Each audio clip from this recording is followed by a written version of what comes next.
जय हिंद प्यारे बच्चों, रितेश एकेडमी में आप सभी का स्वागत है। इस YouTube चैनल पर बुक से रिलेटेड चीजें पढ़ाऊंगा। अगर आपने अभी तक से हमारे चैनल को सब्सक्राइब नहीं किया है तो चैनल को सब्सक्राइब कर बेल आइकन को ऑल पर टाइप कर ले ताकि हमारे आने वाली वीडियो की नोटिफिकेशन आप तक सबसे पहले पहुंचे। प्यारे बच्चों, अगर आप चाहते हैं कि लॉन्ग चैप्टर को इन शॉर्ट एक्सप्लेन करें तो आप कमेंट सेक्शन में कमेंट करके बताएं कि आपको किस चैप्टर का इन शॉर्ट एक्सप्लेन चाहिए।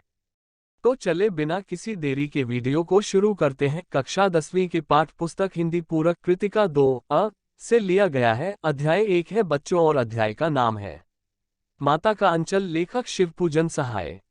प्रश्न 1, लेखक को बचपन में किससे अधिक लगाव था? उत्तर, लेखक को बचपन में अपने पिता से अधिक लगाव था। प्रश्न 2, मृदंग कब बजती है? उत्तर, लड़कों का संग हो तब मृदंग बजती है। प्रश्न 3, लेखक का असली नाम क्या था?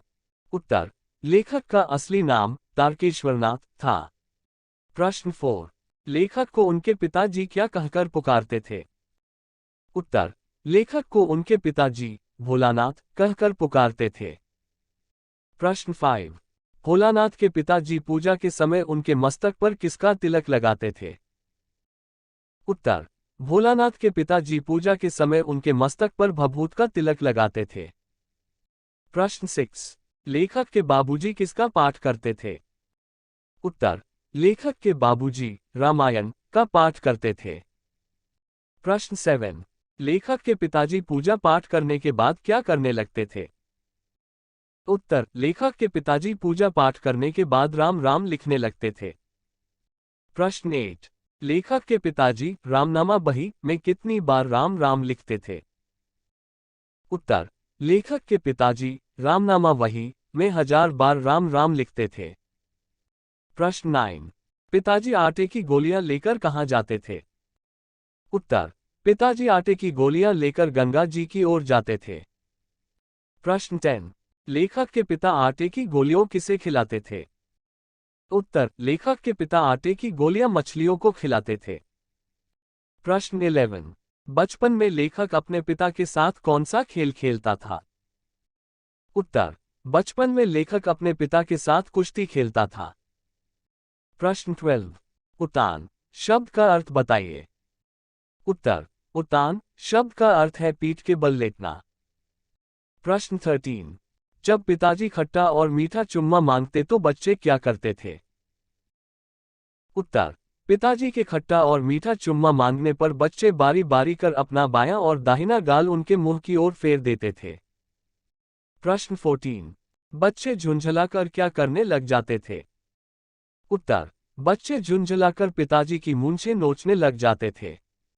प्रश्न 15, पाठ तथा लेखक का नाम बताइए। उत्तर, पाठ का नाम माता का अंचल तथा इसके लेखक शिवपूजन सहाय है। प्रश्न 16, लेखक के पिताजी उन्हें क्या खिलाते थे? उत्तर, लेखक के पिताजी उन्हें फूल के एक कटोरे में गोरस और भात सानकर खिलाते थे। प्रश्न 17, जब बच्चे खाकर अफ जाते तो माता क्या हट करती? उत्तर, जब बच्चे खाकर अफ जाते तो माता थोड़ा और खिलाने के लिए हट करती। प्रश्न 18, थौर का क्या अर्थ है? उत्तर, थौर का अर्थ है स्थान, अवसर। प्रश्न 19, मां को बाबूजी के खिलाने का धन पसंद क्यों नहीं था? उत्तर, क्योंकि बाबूजी 4-4 दाने बच्चों के मुंह में डालते थे। प्रश्न 20, बच्चे रस्सी में बंधा हुआ काठ का घोड़ा लेकर कहां जाते थे? उत्तर, बच्चे रस्सी में बंधा हुआ काठ का घोड़ा लेकर बाहर गली में जाते थे। प्रश्न 21, लेखक की मां उसे पकड़कर कौन सा तेल उसके सिर पर डाल देती थी? उत्तर, लेखक की मां पकड़कर सरसों का तेल उसके सिर पर डाल देती थी। प्रश्न 22, भोलानाथ किसको देखकर सिसकना भूल जाते थे? उत्तर, भोलानाथ खेल के साथियों को देखकर सिसकना भूल जाते थे। प्रश्न 23, बोयकर का क्या अर्थ है? उत्तर, बोधकर का अर्थ है सराबोर कर देना। प्रश्न 24, बच्चे हमजोलियों के साथ मिलकर क्या करने लग जाते थे? उत्तर, बच्चे हमजोलियों के साथ मिलकर तमाशा करने लग जाते थे। प्रश्न 25, पाठ तथा लेखक का नाम बताइए। उत्तर, पाठ का नाम माता का अंचल तथा इसके लेखक शिवपूजन सहाय है। प्रश्न 26, लेखक और उसके साथी कभी कभी किसका जुलूस निकालते थे? उत्तर, लेखक और उसके साथी कभी कभी बारात का जुलूस निकालते थे।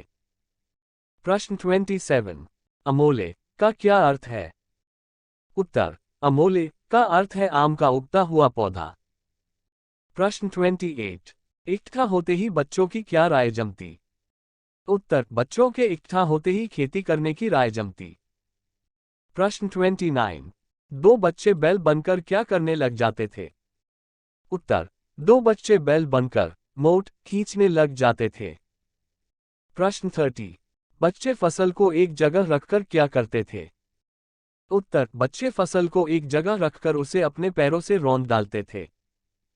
प्रश्न 31, बटोही कुछ देर ठिठकर क्या करने लगते?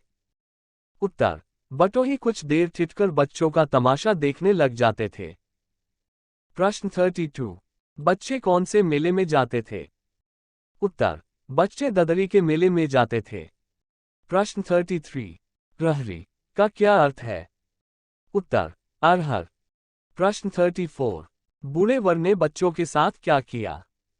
उत्तर, खदेड़कर मारा। प्रश्न 35, लेखक ने बूढ़े वर को क्या कहकर पुकारा? उत्तर, खसूट खब्बीस। प्रश्न 36, आंधी के कुछ दूर निकल जाने पर बच्चे क्या करते थे? उत्तर, बाग की ओर दौड़ पड़ते थे। प्रश्न 37, लेखक के साथियों में सबसे ढीठ कौन था? उत्तर, बैजू।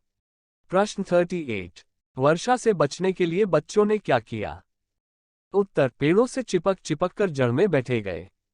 प्रश्न 39, जब वर्षा बंद हुई तो बाग में क्या दिखाई दिए? उत्तर, बिच्छू। प्रश्न 40, बुढ़वा बेईमान मांगे करेला का चोखा कहकर बच्चों ने किसको चिढ़ाया था? उत्तर, मसून तिवारी को। प्रश्न 41, लेखक और उसके साथी बैजू को पकड़ने मूसन तिवारी कहां पहुंचे? उत्तर, पाठशाला में। प्रश्न 42, मकई के खेत में किसका झुंड चर रहा था? उत्तर, चिड़ियों का झुंड। प्रश्न 43, मूसन तिवारी को छेड़ने का क्या परिणाम हुआ? उत्तर, लेखक तथा उसके साथियों की जमकर पिटाई हुई।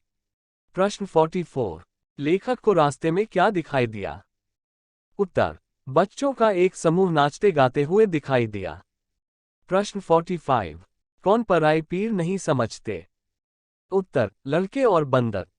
प्रश्न 46, लेखक को कौन सी शरारत महंगी पड़ी? उत्तर, चूहों के बिल में पानी डालना। प्रश्न 47, चूहों के बिल में पानी डालने से बिल से क्या निकला? उत्तर, सांप। प्रश्न 48, सांप से डरकर लेखक ने कहां शरण ली? उत्तर, अपनी मां के अंचल में। प्रश्न 49, जब भोलानाथ चूहे के बिल में पानी डालकर आया उस समय उसकी मां क्या कर रही थी? उत्तर, चावल साफ कर रही थी। प्रश्न 50, मां ने लेखक के घावों पर क्या लगाया? उत्तर, हल्दी पीसकर लगाई। अगर आपको ये वीडियो पसंद आया तो वीडियो को लाइक करें, चैनल को सब्सक्राइब अवश्य कर ले ताकि आपको आने वाली वीडियो की नोटिफिकेशन आप तक सबसे पहले पहुंचे, और अपने दोस्तों के पास शेयर अवश्य करें ताकि वह भी इस वीडियो का लाभ उठा सके। मिलेंगे अगले वीडियो में, तब तक के लिए धन्यवाद।